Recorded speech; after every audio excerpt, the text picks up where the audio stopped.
নমস্কার, ঘর সংসারে আপনাদের সবাইকে স্বাগত। সকাল থেকেই প্রচণ্ড বৃষ্টি হচ্ছে, আর বৃষ্টি হলেই তো মনটা একটু খিচুড়ি খিচুড়ি করে। তাই আজ আমার রান্না করে বানিয়ে ফেললাম খিচুড়ি। চলুন দেখা যাক এটা কী করে বানানো যায়। প্রথমে আমি চালটাকে ধুয়ে জল ঝরাতে রেখে দিয়েছি, আর দু ধরনের ডাল, মুগ আর মসুর নিয়ে নিয়েছি। এবার দুটো ডালকেই আমি একটু ভেজে নেব। জানেন তো মুগ ডাল ভাজলে কত সুন্দর সেন্ট হয়, বাট মুসুর ডালটাকেও ভেজে আপনি দেখতে পারেন। ভেজে নিয়ে তুলে নিলাম একটা পাত্রে, এবং এটাকে জল দিয়ে ভালো করে আমি ধুয়ে নেব। তার সঙ্গে আমি ওটাকে জল ঝরাতে রেখে দেবো। এবার খিচুড়ি তো সবজি ছাড়া হয় না, তাই এখানে আমি কিছু নিয়ে নিয়েছি ফুলকপি, গাজর, আলু আর বেগুন ভাজা। তো ছাড়া তো খিচুড়ি জমেই না। সঙ্গে টমেটো, কাঁচা লঙ্কা, একটুখানি আদা আর রসুন, যেটাকে আমি গ্রেট করে রেখে দেবো। একটা পেঁয়াজ, যেটাকে আমি ছোট ছোট করে কুচি করে কেটে দিয়েছি। এবার একটা পাত্রে জিরে গুঁড়ো, ধনে গুঁড়ো, 1 চামচ হলুদ গুঁড়ো এবং 1 চামচ লঙ্কা গুঁড়ো, যেটা একটুখানি জল দিয়ে আমি একটা পেস্ট বানিয়ে রেখে দেবো। এদিকে বেগুন ভাজার জন্য কড়াইয়ে তেল দিয়ে বেগুনগুলোকে আমি একদম পুরো খড়া খড়া করে ভেজে নিয়েছি।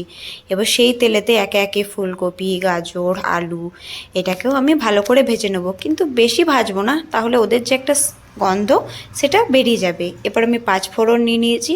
5 ফোড়নের তেলেতে দিয়ে দিলাম, আর এর সঙ্গে আমি দিয়ে দেবো 1 চামচ আদা রসুন বাটা, পেঁয়াজ বাটা, লঙ্কা কুচি আর টমেটো কুচি।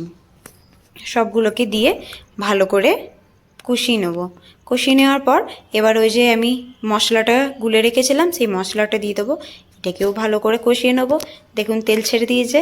ঠিক এই তেল ছাড়া অবস্থায় আমি এতে সবজিগুলোকে মিশিয়ে নেব, ফুলকপি, আলু আর গাজর।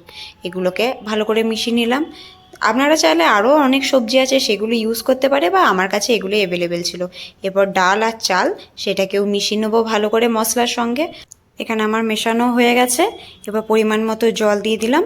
জল দিয়ে এটাকে আমি হাই ফ্লেমে 15 থেকে 20 মিনিট ফোটাবো। দেখুন আমার চাল ডাল সব সেদ্ধ হয়ে গেছে। এরপর আমি এটাকে আর কিছুক্ষণ ফুটিয়ে নেবো, যতক্ষণ না জলটা মরে আছে। দেখুন কি সুন্দর জলটা মরে গেছে। এরপর আমি ছক লাগিয়ে দিলাম শুকনো লঙ্কা আর জিরের সঙ্গে। আমি একটুখানি ঘিও দিয়ে দিয়েছিলাম। ঘিয়ের দিলে খিচুড়ি ফ্লেভারটা খুব সুন্দর আসে। এবং পরিবেশন করলাম আলু ভাজা, বেগুন ভাজা, বেগুনি আর ডিমের ঝুরি ভাজা আর পাঁপড়ের সঙ্গে।